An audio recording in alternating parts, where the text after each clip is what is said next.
ఇదే మూవీ కాన్సెప్ట్ని తెలుగులో రామ్ గారితో తమన్నా గారితో ఎందుకంటే ప్రేమంట అనే టైప్లో తీశారనమాట.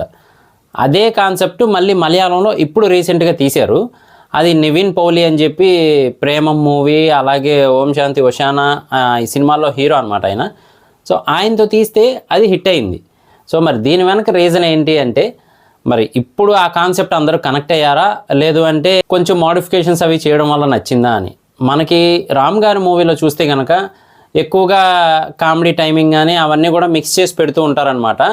లాస్ట్కి వచ్చేపాటి క్లైమాక్స్ కొంచెం మారుతుంది, అంటే తెలుగు వర్షన్కి. మూవీ పేరైతే సర్వం మాయ. మెయిన్లీ ఈయన ఏంటి అంటే ఒక మంచి గిటారిస్ట్ అవుదామని అయితే అనుకుంటాడు. సో ఆ గిటారిస్ట్ అయ్యే పనిలో ఆయన అనుకోకుండా ఫ్లైట్కి అయితే వీసా రాదు. సో అందుకని మళ్ళీ సొంత ఊరికి వచ్చేసి అక్కడ వీళ్ళ ఫ్యామిలీ బ్రాహ్మిన్స్ ఫ్యామిలీ అనమాట. పూజలు చేయడం, వ్రతాలు చేయడం ఇలా చేస్తూ ఉంటారు. దీనికి తోడుగా వీళ్ళ బావ దయ్యాలను కూడా వదిలిస్తూ ఉంటాడనమాట. సో అందుకని అతనితో పాటు అయితే వెళ్తూ ఉంటాడు. ఇన్కమ్ ఎక్కువ వస్తూ ఉంటుంది. అంటే ఒక దయ్యాన్ని వదిలిచ్చారనుకోండి 60,000 వస్తాయి అన్నమాట. కొంతమంది దగ్గర ₹1,00,000 అలా వసూలు చేస్తూ ఉంటారు. సో అందుకని మొత్తానికి వాళ్ళ బావతో అయితే వెళ్తాడు.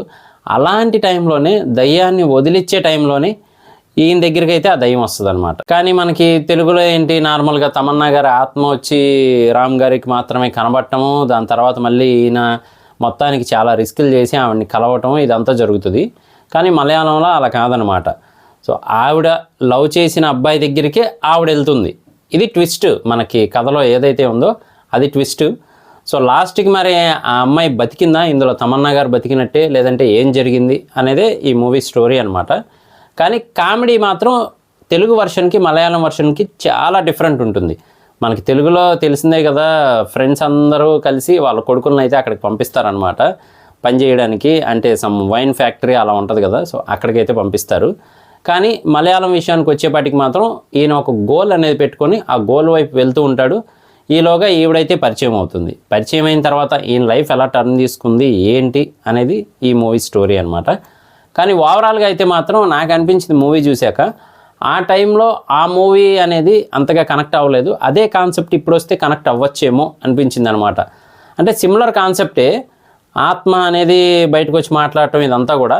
కానీ ఓవరాల్గా అయితే మాత్రం మూవీ చూడడానికి బాగానే ఉంది. చూడకపోతే ఒకసారి చూడడానికి ట్రై చేయండి. జియో హాట్స్టార్లో అవైలబుల్గా ఉంది. మరి బీభత్సమైన ఫైట్లు లేదు అంటే ఎక్స్ట్రా ఎలివేషన్స్ ఇవన్నీ ఎక్స్పెక్ట్ చేసే వాళ్ళు అయితే మాత్రం ఇందులో ఉండదు.